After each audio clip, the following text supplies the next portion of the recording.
Hi guys, this is Heather from the Little Black Sheep Shop on Etsy, and I'm going to walk you through a quick tutorial on how to do the smocking on the front of Eleven's dress from Stranger Things. The sewing pattern and step-by-step instructions to make this dress are available in my shop on Etsy. I also have a separate video that walks you through how to make the dress. You can find the link to that video below. So let's get started.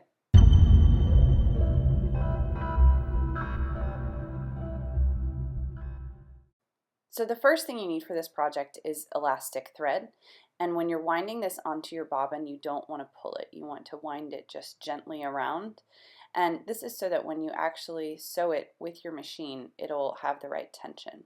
I usually use about 2 bobbins for this project.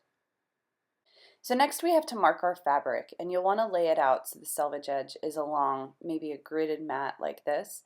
Your first mark is just going to be perpendicular to the edge of that fabric, and it doesn't have to be right along the edge, maybe just a little bit in. I would go about 1/2 inch to 1/4 inch. You're then going to use your ruler like this one to mark lines 1.5 inches apart. And these are going to be parallel to the cut edge of the fabric. You'll do this all the way across the fabric from one selvage edge to the other.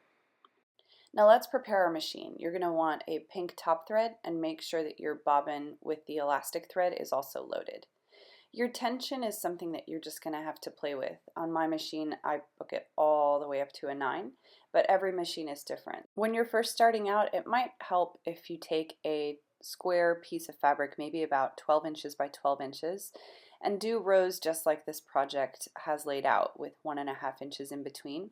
When you stitch them through your machine, you'll see how your machine responds to the settings that you have, and you'll see how much your elastic thread actually pulls and shrinks the fabric. When you're ready, stitch every row that you marked, and then you're going to have to heat activate that elastic thread.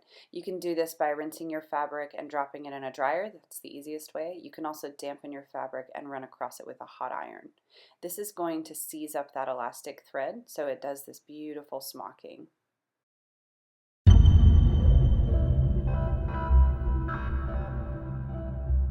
For the optional top stitching, you're going to want a contrasting thread for the top. You also want to make sure that your thread tension is altered back to a standard setting.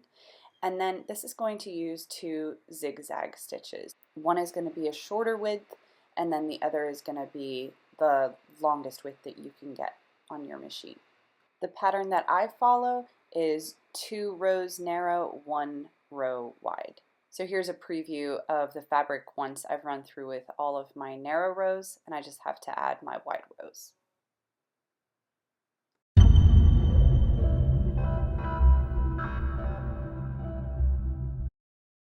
So the only thing that's left to do is cut out your fabric. You're going to want to fold your fabric in two so the selvage edges are together and your smocking lines run parallel to the bottom of the bodice piece. I also make a note of where that first smocking line is at the bottom of my pattern so that it won't sit in a strange spot once I cut it out. You can always mark this before you cut it. You've seen that I've done that here actually. And then you can just cut carefully around either with scissors or a rotary cutter. The next thing to do is to transfer all of the marks from the pattern piece to the piece of fabric, and you'll see that there are several for this particular pattern. You can use a water-soluble pen or any other marker of your choice. After we do this, we're actually going to take this to the sewing machine and do a long basting stitch all the way around the piece of fabric. This is just going to help to retain that smocking look along the edges when you go to connect this to all of the other pattern pieces in the project. And there you have it, a smocked bodice ready to be sewn into the rest of your project. I'm going to go ahead and leave links below to the sewing pattern, which includes step-by-step detailed instructions, and to the dress tutorial, which was done in a different video. Thank you so much.